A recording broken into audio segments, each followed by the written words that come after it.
दामू एक जुनी बॅग खांद्यावर घेऊन साध्या कपड्यात आपल्या मित्र सोमय्यासोबत एका भव्य कार शोरूममध्ये शिरला.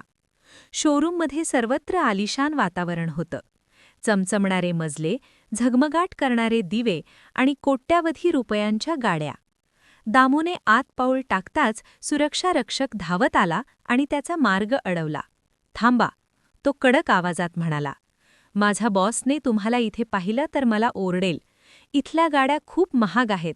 या तुमच्या आवाक्याबाहेर आहेत. कृपया बाहेर जा."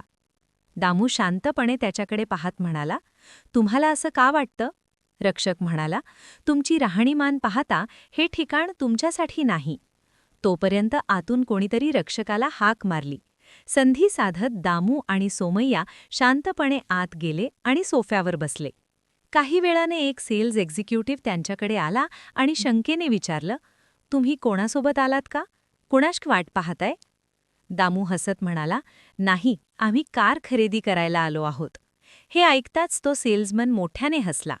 आजूबाजूचे इतर कर्मचारीही हसू लागले. "इथल्या गाड्या 20 लाखांपासून सुरू होतात," तो उपहासाने म्हणाला. "या गाड्या तुमच्यासारख्या लोकांसाठी नाहीत. दुसऱ्या शोरूममध्ये बघा." दामू अजिबात विचलित न होता म्हणाला, "इथे सर्वात महागडी कार किती किमतीची आहे?" सेल्समॅन आत्मविश्वासाने म्हणाला, 2 कोटीपर्यंत. पुन्हा एकदा सगळे हसू लागले. दामू मान हलवत शांतपणे म्हणाला, "एवढंच? मग मला 2 गाड्या घ्यायच्या आहेत." हसणं अजून वाढलं. "कृपया विनोद करू नका आणि इथून निघा," सेल्समॅन चिडून म्हणाला.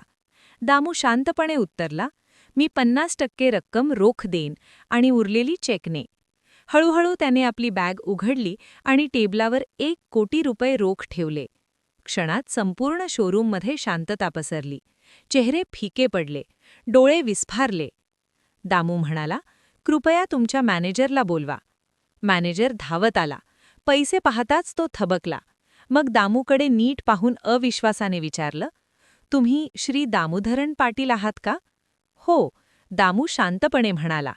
मॅनेजर कर्मचाऱ्यांकडे वळत आदराने म्हणाला, "हे आपल्या शोरूमचे नवे मालक आहेत. यांच्याकडे 100हून अधिक कंपन्या आहेत. कालच यांनी हे शोरूम खरेदी केलं आहे." सगळे स्तब्ध झाले. लाज, अपराध भावना, पश्चाताप. सर्व कर्मचाऱ्यांनी मान खाली घालून माफी मागितली. दामू सौम्य हसत म्हणाला, "माणसाला त्याच्या कपड्यांवरून किंवा राहणीमानावरून कधीही मोजू नका. प्रत्येक व्यक्तीचा आदर करा. कोणी तुमचं उत्पादन घेऊ शकत नसेल तरी त्यालाही सन्मान मिळायलाच हवा." त्या दिवशी त्या शोरूमला एक मोठा धडा मिळाला. खरी श्रीमंती रूपात नाही तर स्वभावात असते.